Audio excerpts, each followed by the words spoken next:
A letter called us back, but the reviews won't let us leave. Let's talk about Return to Silent Hill.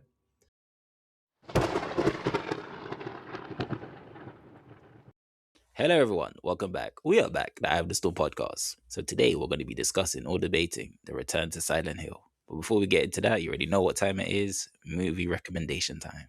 Guys, who wants to go first? So I've caught the first two episodes of A Night of the Seven Kingdoms, I think it's called. Yep. A Night of the Seven Kingdoms. I think it's good so far.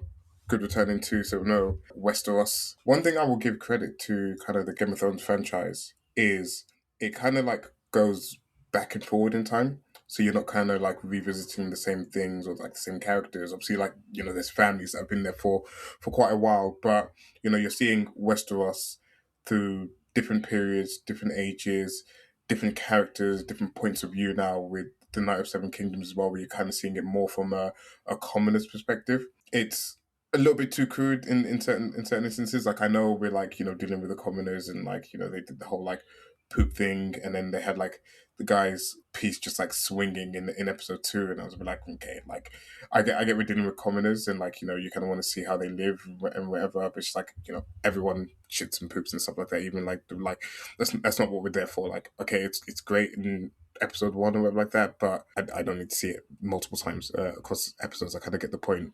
But episode 2, we're kind of starting to really shape. I don't even know what the lead character's name is in this. Duncan the Tall. Duncan the Tall, yes. We're starting to kind of shape his character a little bit. Like we're kind of getting to understand a little bit more of his like motivation. There's like, a slight change in how he feels about certain things and whatever. I really like Egg as well, his squire. I feel like he's like, a great addition. They kind of like bounce off each other really well in the show as well. I mean, 2 episodes in, I think it's doing what it needs to do so far, and I think we're kind of now going to get into a little bit more of the interesting things in the next couple of episodes. But yeah, it's good so far. Very good watch. I read the novellas a few years ago and I liked them quite a bit. So I'm hopeful that this one will grab my attention and imagination more than House of the Dragon has so far. Still on episode 4 of season 1, by the way. That one I bounced off that one completely. And like you said, Night of the Seven Kingdoms is a little bit different. It's got a different perspective. It's thematically about very different things than the other stories in that world. I'm very curious because some of the key plot points are contradicted by the main show. Like the main show made a couple of changes to the history of the world that made sense as they were making Game of Thrones, but that kind of preempts some of the stories that happen in Night of the Seven Kingdoms. So I wonder how they're going to do that, if they're going to harmonize that in some way, or if they're just going to skip those stories or what, right? Because there isn't that much source material. I think it has 3 or 4 novellas or something like that, maybe 5, but there's not that much, right? So just cutting 1 or 2 of them would be a pretty big deal. But honestly, I just want to see more Westeros and see some good stories and likable characters in Westeros. And it's been a while since that's been the case. So I really hope that one holds up. It sounds like you haven't checked it out yet. It's only 6 episodes, so I actually might recommend that you just kind of wait until, because I know you won't be in a rush to go and watch it, so you're probably best off just waiting and having all 6 episodes drop and then kind of getting the final verdict before kind of diving in, because it's not even like a strong commitment as well. I think the episodes are about like half an hour or so each episode, so they're not huge commitments. What I watched was a Netflix series called His and Hers. Really, really good. I actually took quite some time to watch this, even though it came out not too long ago. But obviously everyone was talking about it. I watched the first episode. I didn't really get into it, but then someone else pretty much reassured me and said, nah, give it another try. It's really good. Watched it. Really, really good. It was starring Tessa Thompson and John Bernthal. He was the Punisher. Yeah, it was really, really good. Pretty much one was a detective, another one was a journalist, and they were trying to solve a murder. And obviously, the mystery behind that it has you questioning a lot in terms of who the murderer actually is. The ending kind of reminded me of like a Tyler Perry type of ending, but overall was definitely good, and I'll definitely recommend that for you guys. So I actually recommended that last week. That was my Oh, recommendation for sorry. last week. I thought that the killer was predictable in a sense Seriously? that I think by like episode 3-4 I knew who done it, because like they have to drop the clues in there as to who done it. But then because I'm like kind of used to this type of stuff, I was like, they're clearly like highlighting this for a specific reason, and they're not tying it to like much else. So I was like, yeah, it kind of makes sense for her to be the killer. But quickly, should I tell you why for me, it wasn't predictable? It was because obviously with the event that happened to Tessa's character, I think it would have been hard for you to know that it was the person who did it if we didn't see what happened to Tessa's character in episode, I think it was the last episode. Once they revealed that, that's when I was like, oh, okay. Before, because obviously No, we but it thought it was. was the other girl. You could see that she kind of didn't fit within the group. But again, that's what I was saying is about, like, this particular person was like having episodes or whatever, or was like, going through stuff, and it wasn't really kind of tied into anything strong. And it's like, okay, they're showing us this stuff, and I know why they're showing us this stuff, because they're trying to portray one thing, but actually it's something else. Is kind of how I picked up on it. All right, so my pick this week is a little bit of a classic. I rewatched Rush Hour after many years, and it's pretty much exactly as I remembered it. So I think most people know what Rush Hour is about, but it's essentially Jackie Chan and Chris Tucker teaming up as two cops who have to investigate the abduction of a Chinese diplomat's daughter. It becomes kind of a buddy cop movie and a culture clash type of story with some martial arts and some jokes and some gunfights, and it's generally a good time. And I think it's one of those action movies that doesn't really do anything all that special, but it's just competently made, and it's driven by just the personality and the charisma of the two leads, who are basically constantly bickering with each other for 2 hours until they finally realize the power of friendship and then win in the end, right? Like it's basically that kind of story.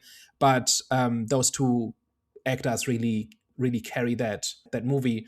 And I think without them, it would be a very generic action movie that would probably be nothing special and that wouldn't be remembered and that wouldn't have received multiple sequels and all of that. And it wouldn't have made all the money that it did.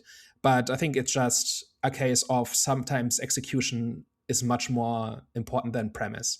Where if you just do it right, and if you get the right talent and you get the right script and all of those ingredients come together, you can produce something that's really entertaining and really, really worth watching. I'd not watched it in probably 10 years or something like that, and was a little bit afraid that it wouldn't hold up. The humor of it and all of that. And I think it kind of does. Like, it's actually kind of refreshing, where a lot of the time with bad action movies, it's just generic stuff that happens, just gunfights and chases and whatever, and predictable jokes. And I think what makes Rush Hour work is how specific all of it is. Like, those two characters have very clearly defined personalities, and the nature of their conflict is very specific to them. And if you change anything about them, it wouldn't be the same movie anymore, and all of that, right? So nothing genius, nothing groundbreaking. It's just shows how far a couple of good characters can carry you. So that was my pick for the week. And I know we don't like legacy sequels, but if there's ever one series that I'd take a legacy sequel for, it's Rush Hour. And it probably wouldn't be great, and it probably a little bit bad. But just to kind of see it one more time, give me Rush Hour 4, please. I'll take it any day of the week. So Jackie Chan has kind of fallen from grace in the last few years. And he's also getting a little bit old for his martial arts, right? Like, young Jackie Chan is a revelation, like, when it comes to like martial arts and comedy action. Like, even in like his Hong Kong stuff, there's some really good stuff in there where a lot of the time the plot is nothing special, but you just watch it for the acrobatics and for the martial arts. He could do this still in Rush Hour. I don't know he can do it now, and I don't know what he would bring to the table if he can't do that. So that would just be my reservation about another Rush Hour movie. Which is fair, and I think they kind of, in the Karate Kid sequel, they did it where they didn't really like show his face when he was doing the martial arts. You can kind of tell it was like someone else doing it on his behalf. However they plan it out, I'd take it. Yeah, and I don't think he was the strongest part of that movie either. I think that was a little bit stunt casting where they needed a Chinese actor, but they also wanted someone that American audiences would recognize, and that's a pretty short list. So I think that's kind of why he was there, and he was. I think he was in one of the reboots from like 15 years ago or something like that. So he was already connected to the franchise. But yeah, like if you're not hiring Jackie Chan for the acrobatics, then what are you doing? All right. Well, looks like it's time for the main event. The return to Silent Hill. Danny G, please give us one of your wonderful synopsises. So Return to Silent Hill is a psychological horror movie, which is a adaptation of the Japanese horror game Silent Hill 2. It follows the story of James, who is looking for his girlfriend, who he seems to have been separated from. He's going to her hometown of Silent Hill, which is this lakeside resort town or something like that. And he finds it completely devastated and haunted by monsters. And as he ventures deeper into the town, he encounters clues of what happened to her. And he delves kind of into parts of his psyche that he has suppressed related to his relationship and separation from his girlfriend.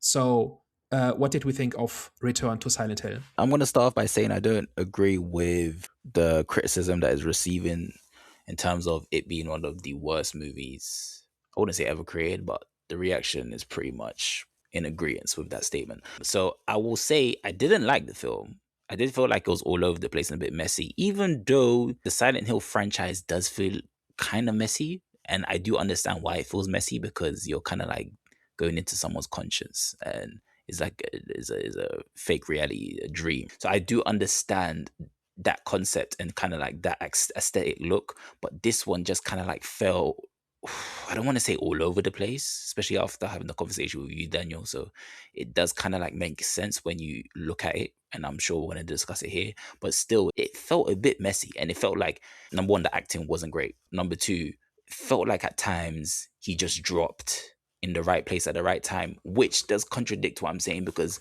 false reality, a dream, and in a sense, can feel like that. Like you just end up in the place, right? And it was that. So I'll give it that, but still, it just didn't feel. It wasn't for me, man. It was a bit, like I said, it felt like it was a bit too all over the place, and the acting didn't make it great either. This was very dry, I would say.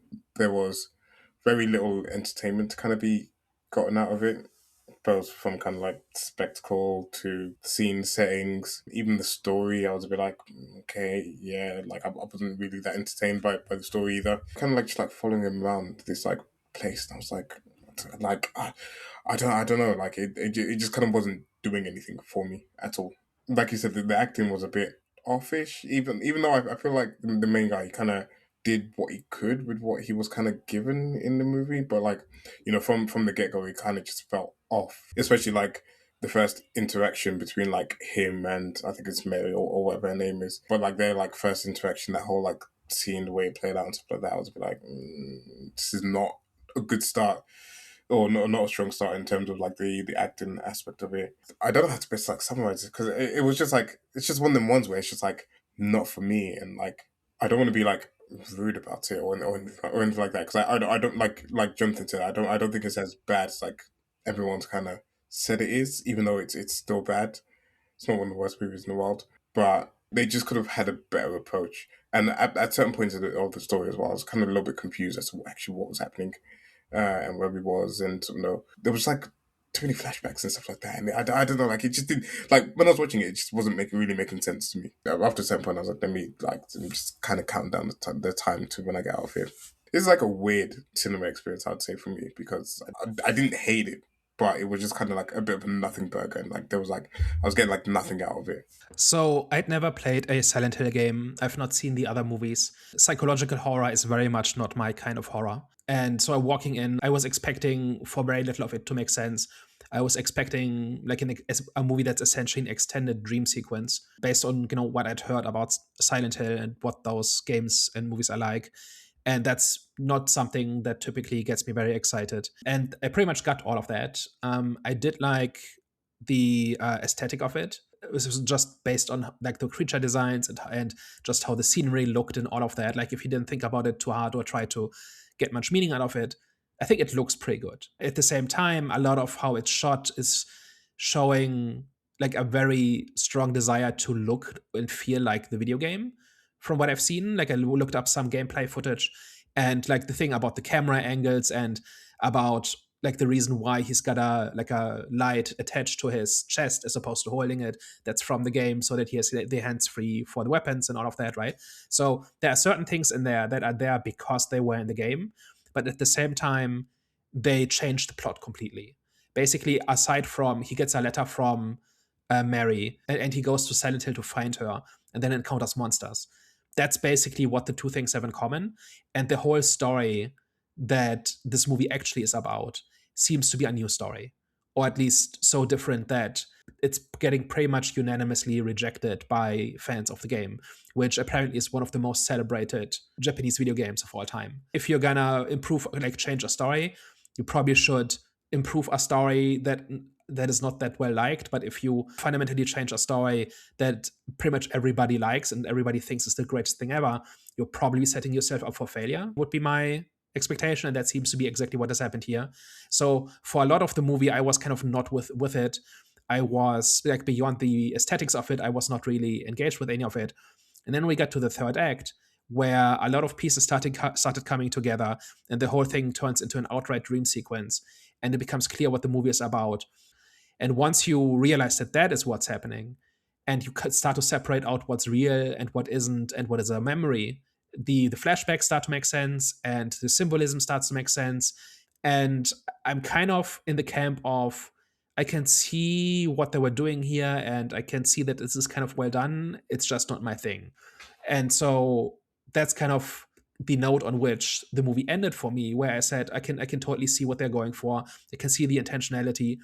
I can see kind of where all of this is coming from. I simply don't enjoy it because it's simply not my kind of story. Let's talk about it. I feel like the film does make sense. I wouldn't say it's pretty simple, but it definitely does make sense when it comes on what it's trying to share, the message of the film. So that's why I'm a bit confused. The consensus was, well, I wouldn't say it's the consensus, but a lot of people would say they just didn't get it. Because I thought they just didn't like it because they thought it was like a genuine mess. But it seems that people didn't understand. So do you feel like it was generally a mess? Because obviously, Daniel, you did say obviously people didn't understand it. I don't think I said people didn't understand it. I said I didn't understand it until the third act. Oh, Because that's when there's a bunch of revelations, when we start seeing that everything that happened in Silent Hill is a dream or a hallucination or happens inside James's head. And at that part, a lot of it starts to make sense. And a lot of the things that are kind of weird and random starts making sense. So, for example, why some of the monsters are nurses. Well, it's because that's where the trauma happened, right? That's where he lost Mary.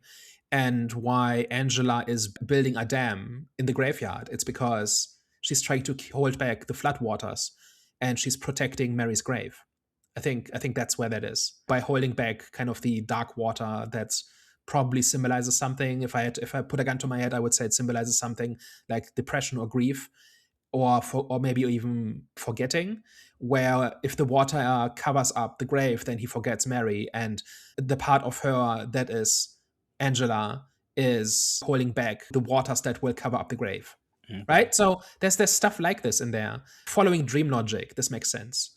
There's other stuff in there that doesn't make sense. For example, there's this guy, is it Eddie, who is basically a guy who seemingly is a survivor from Silent Hill, who kind of stayed behind and is dying, but he's kind of enjoying that he gets to live on like on his own terms for like his last days. That I don't think that fits into the metaphor at all. That seems to be directly from the game, because in the game, Silent Hill is a real place, and kind of reality and dream kind of merge in parts, but he really is like, there's a real place that he really goes to, and those monsters are really there. They're not just in his psyche. As I understand it, I kind of skimmed like a playthrough of it, but that's kind of what that seems to be. And then the three women are different aspects of Mary, right? So Maria, Angela, and Laura are the three first names of the girlfriend, and they're kind of different aspects of her or how he saw her, and they basically come to his aid, or they become part of his journey at different times. I'm not shy calling a movie trash, right? Like I'm very quick to just write off a movie and say this is just broken, this is just unmotivated, this is nothing. And I don't think this is. I think a lot of the pieces, like I think there's kind of two parts here. Part of the stuff is here because it was in the game. Like a lot of the visuals, like a lot of the camera angles, a lot of the minutia. I think the whole thing about the radio that warns about the monsters coming, I think that's because Silent Hill is a survival horror game where you can't take the monsters in a fight for the most part. And so you need a heads up, and then you need to decide where to go and whatever. That is why that's here. I didn't see really a connection to how he lost. Like the radio didn't seem to, like the moths, for instance, are kind of related to Mary's dying moment. But I didn't see a connection with the radio, and maybe I just missed it. So you kind of go down the list, right? And you can kind of sort everything in this movie into either this was in the game or part of the metaphor dealing with things like grief and loss and his inability to handle it, and that he eventually gets over in the end. Question: what was the cult actually doing to Mary? That was something which I was confused about. Yeah, the cult seems to be a kind of a third category. At least in my brief skimming of the story of the game, I didn't see the cult, and the cult also doesn't seem to tie into his story, like his dream. So that just seemed to be the reason why they wanted to leave Silent Hill, and she stayed behind because she was too locked down by it, right? Like the cult had controlled her entire life, and so she couldn't leave even though she wanted to, and he couldn't help her. And maybe now that I'm talking about it, maybe it has something to do with him blaming himself for not having saved her, because in reality, he couldn't help her when she was sick, which gave him a kind of a sense of helplessness.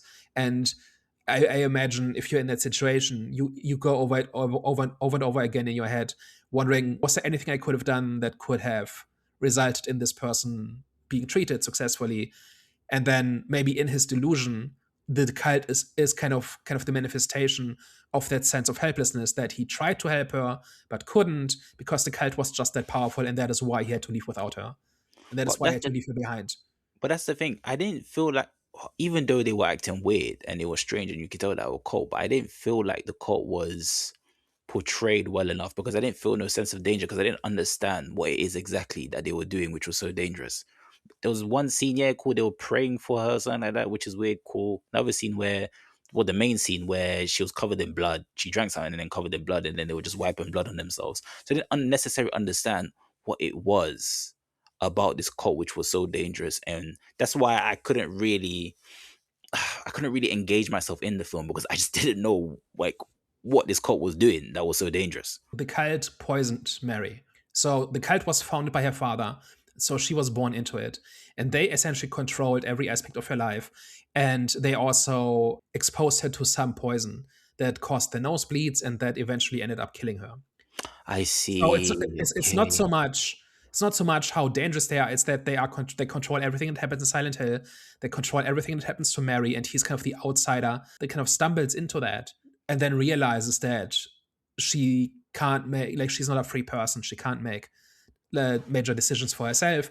And so when he tries to help her, she refuses because she can't, she can't get out of the cult. And so James either has to go leave without her, or he probably dies trying, because the cult would probably punish them for it. It's not so much about what harm they're doing, it's more about how controlling they are, and that James is powerless against them, which to me feels like a metaphor for illness. It causes the death of Mary, and also it's kind of amorphously powerful. Like, no matter what he does, there's always more cultists, and there's just no fighting it, right? So that's kind of how I would interpret that.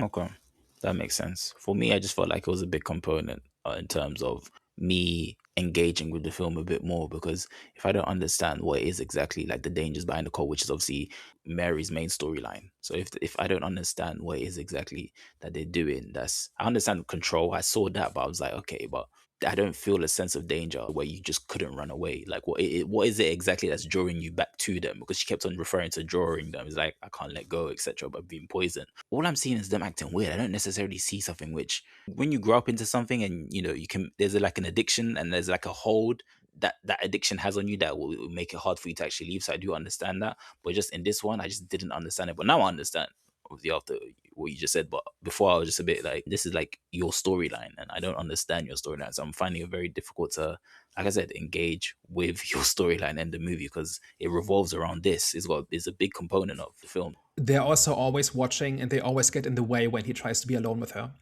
Yeah. Right. So there's like a scene where they have this fight about how she's basically telling him to leave without her.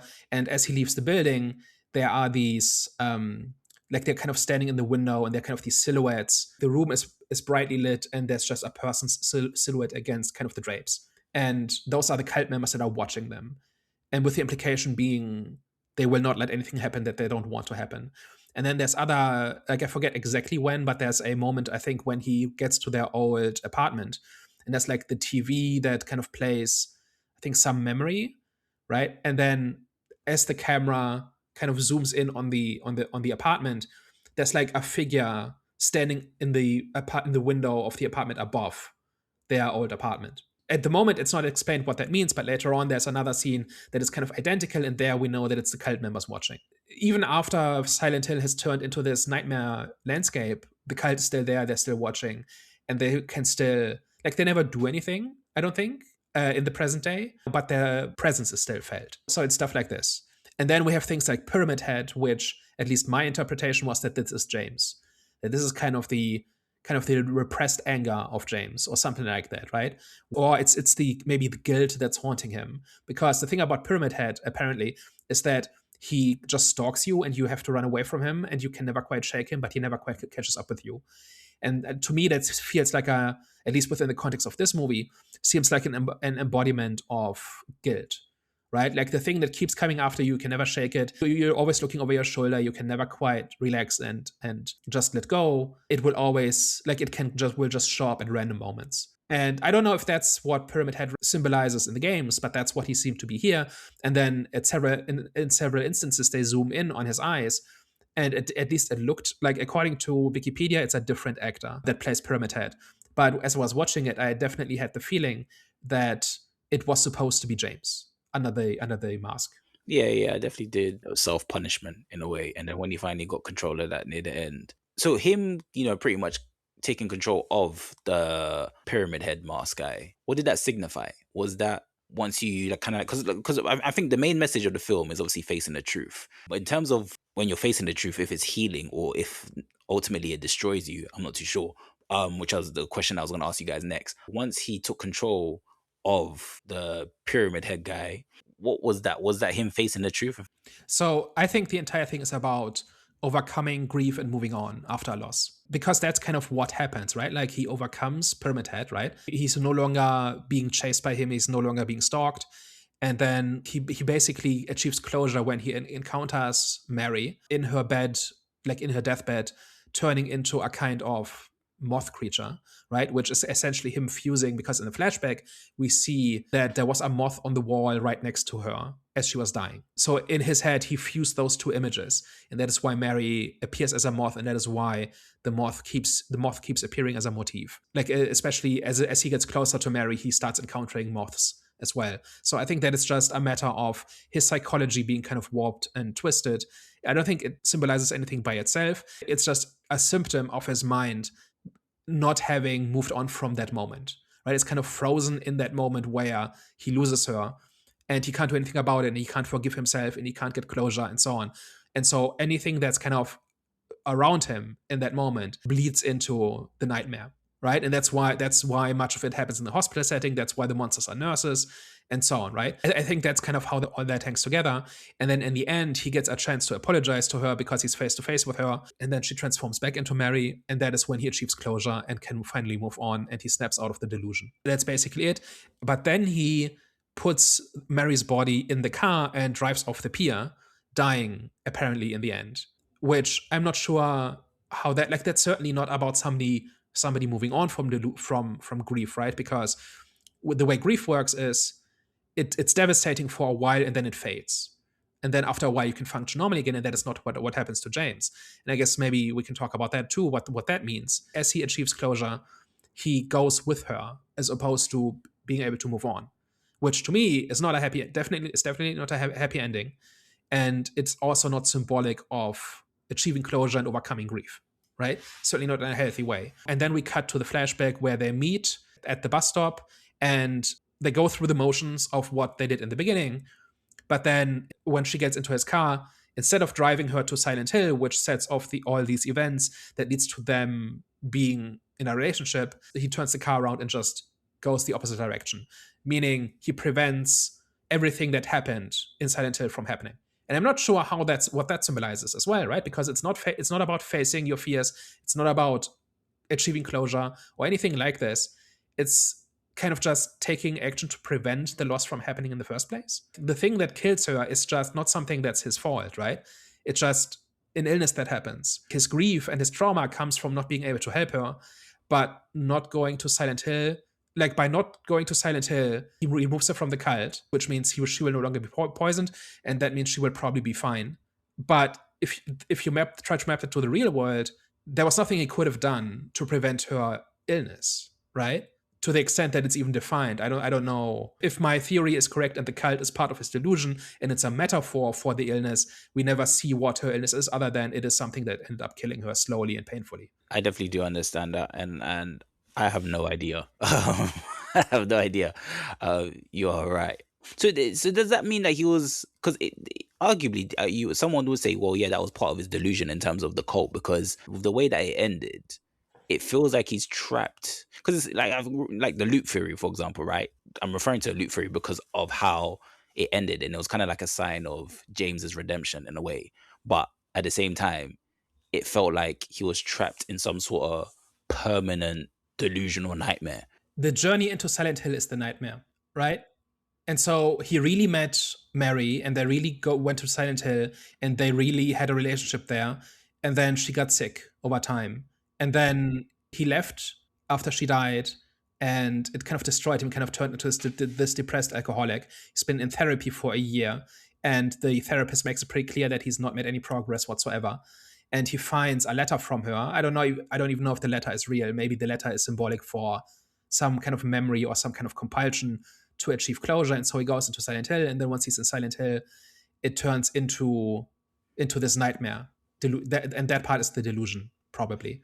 So that means he's stuck in it then, because with the way that it ended. So he's probably still somewhere out there. I don't know where he's somewhere. He's probably in the hospital, but he's just stuck in his delusion because of the way that the film ended. Yeah, I guess we never really see the real world, right? So is loop theory a real thing like that people have proposed? I'm just assuming that was a plot point. Because the fact that he drives away in the end feels like breaking the loop, right? Like he's preventing the thing, preventing the entire movie from happening, because we go all the way to the beginning, and then he turns right instead of left, right? Which means nothing that happened afterwards is now happening. I guess that means he's stuck in a positive delusion now, where he's still not facing reality, but he's kind of just pretending that everything is fine, and he just imagines a life with her where she doesn't die and they don't go to Silent Hill. Yeah, which is not the truth though. The truth is she's dead, and so he's still stuck in delusion, which is not good. I don't think delusion. I get what you're saying. It's crazy that you think about it. It has a very negative, bad ending, because it's like you still haven't phased up to the truth. You'd rather live in your delusion rather than the truth. Yeah, exactly right. He does not wake up. He does not get confirmation from the therapist in the end that everything, or that he's better now and that he can live his life again. Like it has, like the experience has in fact destroyed him permanently. It's just less agonizing now because he kind of found the good ending. I think he's dead, because I remember when he was with Mary, and then they crashed into the river or something like that, and then he said he put her body in the car, and then he drove into the lake. Yeah, and I think that's like his heaven in a way. So I think he's actually dead. I don't actually think he's living in no delusion. I just think he's dead, and that's the afterlife. It's possible, but shouldn't then there have been a scene where he commits suicide in the real world, or where they find his body, or something? Because I don't recall that. Yeah, it feels like we're getting to sticky territory, because I have no idea. It's just based on what happened. Him diving into the river, saying I should have died with you that day. And then that in a way that is suicide, but it did happen in Silent Hill. So I do get what you're saying. So I don't know, but I still think he must have committed suicide. If it ends like that, because he's just living in delusion. If he's living in delusion, and that delusion, it just is impossible, because she's dead. So it's like, well, clearly it has to be a hallucination where you are still crazy, or you're dead and you're in the afterlife, and this is, your heaven. And also, getting closure from Mary does not lead to him waking up, right? I think that's a key part. And at that point, I'm asking, what's the point? It doesn't have to be the happy ending, right? It does not have to be a cookie cutter story about facing your trauma and then overcoming it, and then you wake up, right? It doesn't and I kind of appreciate that it does something different. I'm just trying to make sense of what it is that the movie actually did. Mm-hmm. Because it's framed like a happy ending, but it's clearly not one, because he's still in the dream. Right. What is the audience meant to take from it? If the ending is so ambiguous, and you kind of really don't know sort of where it's gone, and it's not really clear whether he's healed from it or not, whether he's recovered, whether he's dead or alive. Like, we kind of went through this whole ordeal and kind of delved into his psyche. But what is then the message at the end, or is it up to interpretation for the audience, for us to kind of assess and be like, okay, this is what I got from it, or this is what this person got. But I know it just seems like it's more confusion as opposed to thought-provoking. And if I can't detect, or at least come up with a theory of what it's saying, I kind of have to default to they're just doing stuff and pretending it means something. It certainly feels intentional, but I'm not, even after thinking about it for a bit, I'm not seeing kind of the big explanation. And it might be that it's supposed to be ambiguous, but then that's just another way of saying it's not making a point, right? It's not saying something about trauma, for instance, or grief or loss or something like that, right? And the reality is some people never move on, right? Some people lose a loved one and then never recover. They just kind of stay in that moment forever.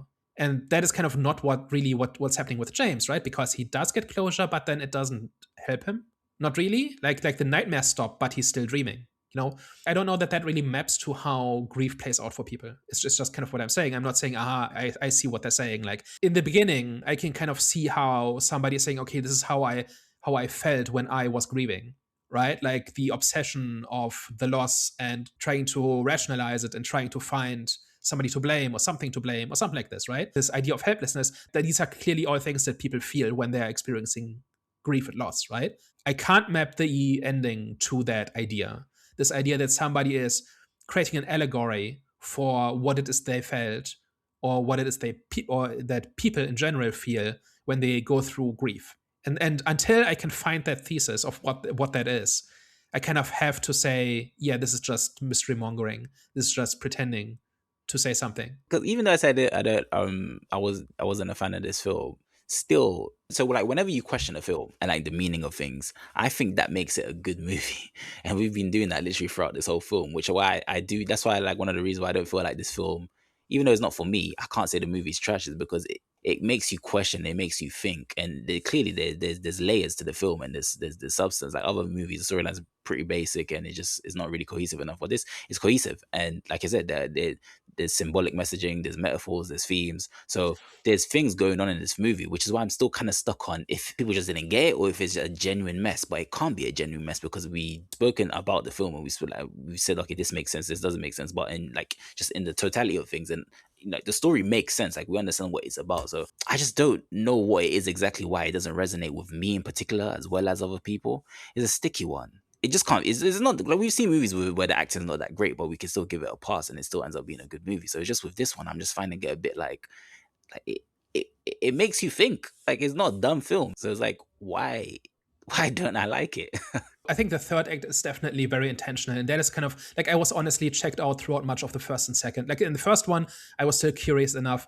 In the second act, I was kind of beginning to conclude that this is just trash, basically. Once the third act started, I started kind of getting interested again because now I was kind of seeing the point, and a bunch of random details or things that appeared to be random details in the beginning were now coming together, right? Like, for instance, the fact that the three women are aspects of Mary and that they kind of are accompanying him on his journey of grief in various ways, right? Like that is something that is not apparent in the beginning, but then towards the end it becomes quite clear when he sees the tombstone, and her three first names are the names of the three women he's encountered, right? There's Maria, who is kind of the independent, strong version that he knew. Then there's Angela, who is kind of the broken version that he knew, kind of the one that's kind of just trying to keep it together. And then there's Laura, which is kind of the childhood victim. Or maybe put another way, is somebody who has the appearance of innocence, but is actually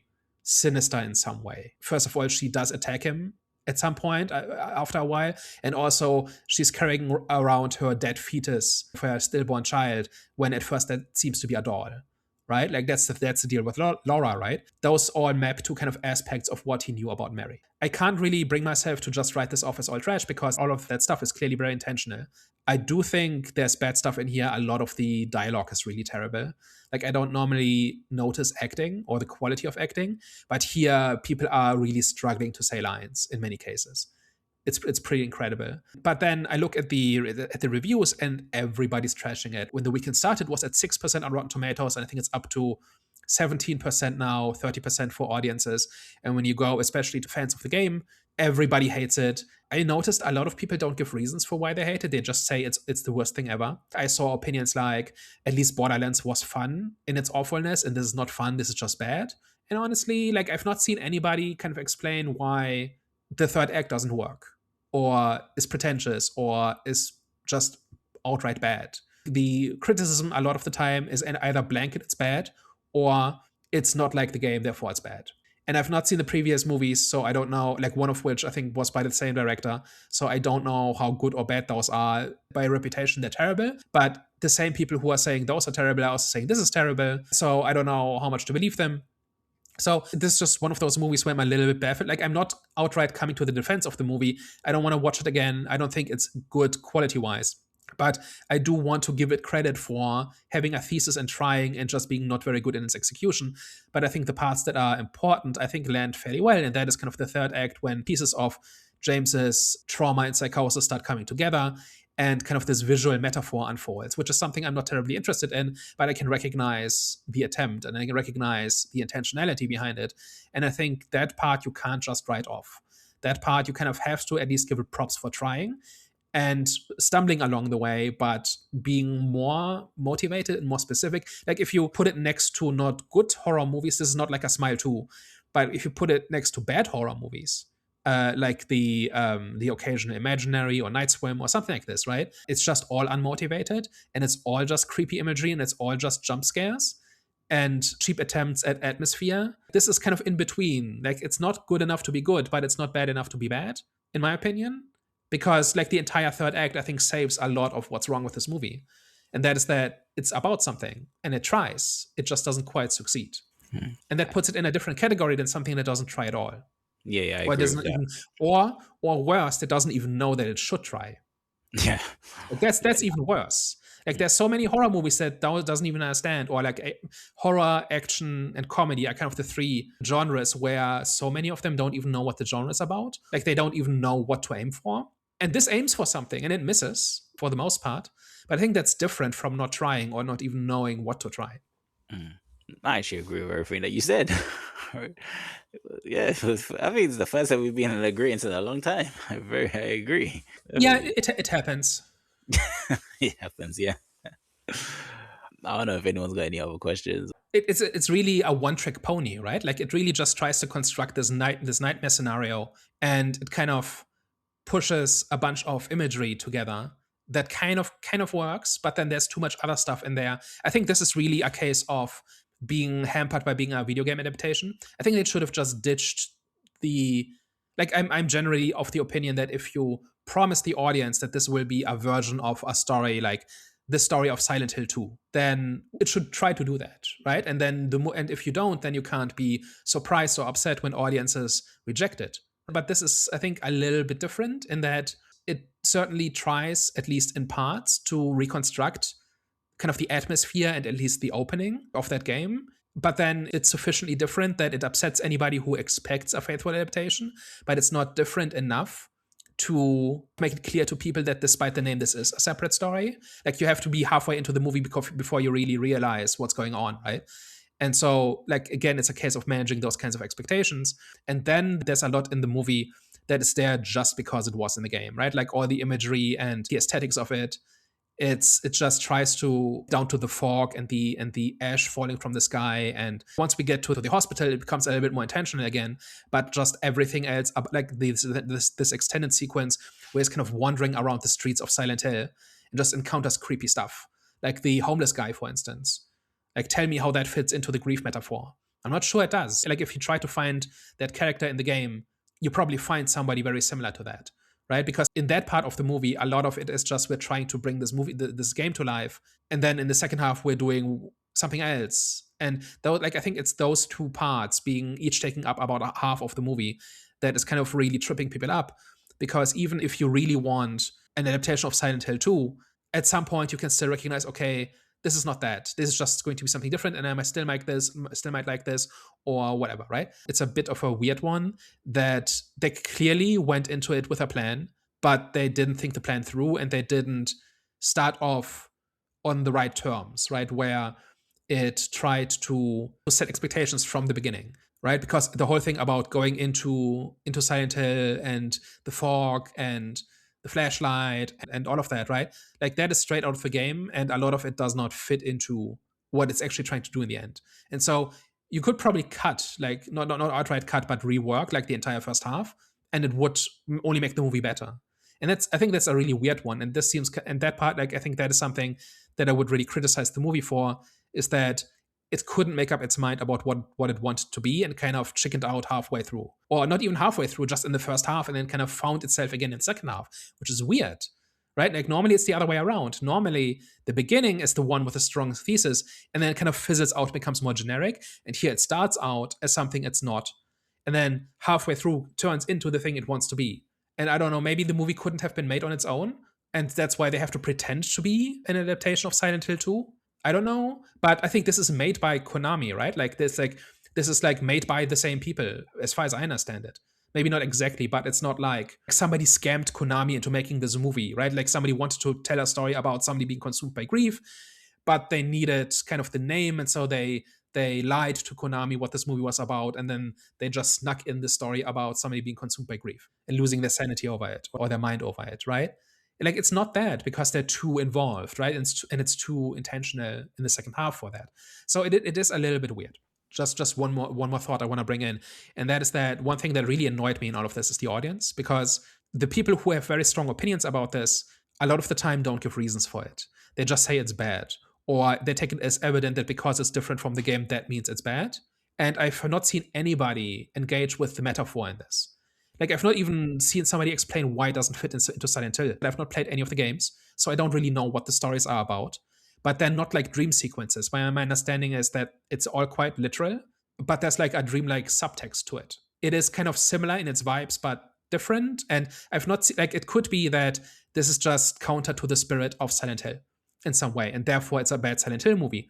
And I've not seen anybody explain it in that way, or even try to, or even mention that idea, for instance, right? I've seen very few people who give reasons for why they dislike this movie. And that is just something that bothered me a little bit. It's fine to say, okay, I'm a die-hard Silent Hill fan. I've been playing these games for 20 years, 30 years, whatever it is. And I wanted to see that story come to life on the screen. And I was lied to, for me to buy a ticket. And then I got something very different. Like I can sympathize with somebody who has that attitude to it. But I've not seen that either. And I also, like, a lot of the professional reviews are also not engaging with the metaphor at all. They just call it just generic horror trash. And it's not that, not really. Like, it's too intentional and too specific for that. I did not enjoy most of the movie, right? Like, especially a lot of the acting and the dialogue, which is some of the worst I've seen in a while. But what was even worse was the reviewers, because they're not engaging with the movie. They're kind of just writing it off. At least, like, I've read like a couple, and not one of them at least references the metaphor. That's very clearly there, and it's very clear. Like, you can't watch the movie while awake and not realize that it's going for something like that, right? In the last act. For a professional reviewer to not engage with that, like, even by arguing that it doesn't belong in a Silent Hill movie, or that it just doesn't work, or that it tries but it's just too bad quality-wise to succeed, or whatever. Like, none of that. I did not see a single professional reviewer say that either. And I'm sure there's reviews out there that do this, but they're hard to find, and you don't find them by reading the first 40 reviews on Rotten Tomatoes, for instance. You know what I mean? Like, that's the part that really bugged me about this movie, because here we have a filmmaker who was kind of trying something, and I don't think they quite succeeded, but we should at least acknowledge why they failed or what they were trying to do, because you will not get like an accurate view of what this movie is from the reviews. I feel like you get these type of kind of hyperbole from the general audience a couple of times a year for like certain movies, where it's just like outright, no matter what the movie does or no matter what in the movie, as long as like the consensus is it's not a good movie, everyone kind of like piles onto it. And like you said, like, it's kind of one thing the audience doing it, but it's another when, it's actual like reviewers that are meant to be reviewing the movie or living that also kind of fall victim to it, and then just kind of like trash certain things for the sake of it. You're right, it's not giving the film a chance, and granted, it's not a good movie. I don't think some of the other ones were good movies, but at least be a little bit more constructive. If the professional reviewers are not doing this, then what are they for? Like, if they're not informing us about what kind of movie this is and what to expect from it, why are we reading their stuff? It's a good question. That's why you should listen to us. Yeah, like, I mean, at least we're trying, right? Like, that's kind of on theme for this movie, right? At least we're trying. And we know what we should be trying, which is ahead of the curve. Like let's not pat ourselves too much on the back, right? But I was kind of missing that angle from the professional reviewers. And I don't know why that's missing. Like, it feels a bit like it's on autopilot a lot of the time. I don't know. Maybe I'm reading the wrong ones, and I'm sure that there's better ones out there. But like, if you just go out and try to find opinions about this movie, you will not find anything that is very insightful or informative about what kind of movie this is and why it's not worth seeing, Mm. right? Because the reason it's not worth seeing is not that it's just generic horror schlock or that it's just misusing the name and completely wasting it. The reason it's not worth seeing is because it tries something and it doesn't succeed, or it's not very good about it, right? Like that's a very different thing. And I did not get that at all from the reviews that I saw. Yeah. And here's the thing, it's not that weird. Like, we get this several times a year. I can totally see somebody having a different opinion about, like, I can see somebody not value the attempt as much as I do, or liking it in spite of its execution when I don't, or something like this, right? But if I were to meet somebody with that opinion, I could talk to them about it and we could compare, okay, why are we valuing different aspects of this differently, and how does that lead to different conclusions and whatever. But I'm not even finding somebody, within the reviews, right, that you just find by looking up reviews for this movie, right? You're not even finding that, is the thing. I'm just trying to find a justification. And I was just thinking to myself, maybe it's a thing where, because I did watch the other Silent Hill movies, but I don't remember it whatsoever. So I'm thinking, is it a thing where this film just didn't follow the identity of the Silent Hill franchise? And if that's the case, it still doesn't justify why they wouldn't pretty much explain their opinion of the movie being trash rather than just saying it. People might find it hard to engage or look for the good in something if the performance is bad, because unfortunately I wouldn't say I've been guilty of it, and I wouldn't say it's an unfortunate thing. If the acting is bad in a film, I just find it so hard to concentrate on anything else, because it's like I've already clocked out. So it's like I might have missed something, like you said, the metaphors or like the message behind the film. But it's like I'm just like what I'm watching. I'm like, from what I'm watching, I'm just pissed. I'm not even concentrating on, like you said, the layers under this actual film. Is not, you know what I'm saying? And so I'm not really concentrating on that. So maybe that could be another thing as well, is where people already just clocked out. But yeah, I'm just trying to give these people the benefit of the doubt. But I do agree with what you're saying, Daniel. It's like, tell us why it's rubbish. You know what I'm saying? Don't just say it's rubbish. And even though this film is, like I said, the film is not rubbish. It's just not for me. But yeah, just give a bit more than just trash. But if you're a professional reviewer, that's literally your job, right? It's your job to engage with these movies and try to understand it and then communicate to your audience what the movie is about and why you should or shouldn't see it, or who should see it. If you're not doing that, then what are you doing, right? You literally asked for this, right? By becoming a reviewer. Like, I have different expectations for the audience, and with the audience, it's more of a vibe check, right? Like, how did people feel about the movie a lot of the time? And there's a lot of movies that are quite good, but that just end on unconventional endings, and people don't like that. And then it gets a bad reputation. But then when you actually watch it, it's a lot better than what people said, and so on. I think in general, like, movie commentary is in a fairly bad place where that happens over and over again. And people don't take that job very seriously. If I was a professional movie reviewer as opposed to some guy in a podcast, I would take that a lot more seriously, and I would try to explain the movie to people reading or watching the review so that they have an idea of what this is, and cut through the marketing, cut through the reputation, cut through the hive mind, and paint a picture of what kind of experience you can get from this movie and whether or not it's worth your time and who the audience for this is, right? Because you can't trust trailers, you can't trust the marketing, you can't trust director and actor interviews, you can't even trust kind of the public consensus. And I think, in my view, that's the job of real professional reviewers, not like cosplayers on the internet like us, to kind of provide that service. And that's the purpose of like a normal review, in my opinion. In the case of this movie, I was just reminded of how often that is not the case. And that is quite disappointing. Yeah, you would expect they would provide more than the basic the average viewer. So yeah, okay. Well, I think it's time for last thoughts. I don't think I've said too much, so mainly the reason for that is because I kind of half fell asleep for most of it, and it's actually kind of funny because I thought I watched a good chunk of it, and then you guys started speaking about the cult and like the blood stuff and these three different women, and I was like, I did not see any of that. I was like, okay, cool.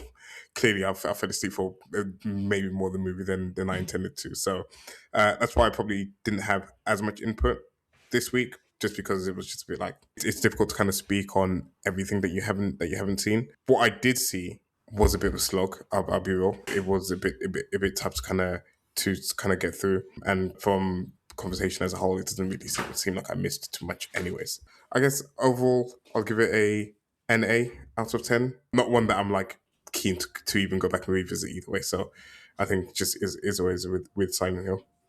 I'm gonna just start off by saying I'm gonna give this one a 5 out of 10. It was okay. At first, I said it was trash, but then after talking with Daniel earlier, and then obviously after this conversation as well, I was like, you know what, it wasn't trash. I take that back. It was okay. Probably wouldn't have gone to the cinema to go and watch it if I knew beforehand this is what I was gonna get. But you know, I s- I do commend them for trying. Like I said, I do commend them for trying. It has more substance than any other horror movie that we've seen in terms of just like the basic horror movie. There's a bunch. So like the basic horror movie, it's more than that. So I definitely do commend them for that. But unfortunately, it just didn't hit with me. So 5 out of 10 is what I'm gonna have to give it. I do give it props for trying. I think the execution is too flawed. I think it's being held back by being too close to the story of the game when it wants to do something so different. And that kind of pulls it in different directions. The acting is pretty terrible. The dialogue is pretty terrible. I think for the most part, it looks pretty nice. That's kind of the most I can say about that. And I just think it puts it in a different category. That's something that is just a cash in, or just trash, or just a bunch of jump scares and some creepy monster designs and that sort of thing. But I think the overall result doesn't quite get there, because in order to do that, it would have had to deliver on the acting and the dialogue and all of that. So that's a 5 out of 11 for me. All right, guys. Thank you very much for tuning into today's discussion. All right, guys. Thank you very much for tuning in today. If you enjoyed what you liked today, please tell a friend. If you hated what you heard today and you thought we were talking absolute dog s, please tell an enemy. We are the Eye of the Storm podcast. Ciao. Au revoir. Bye bye.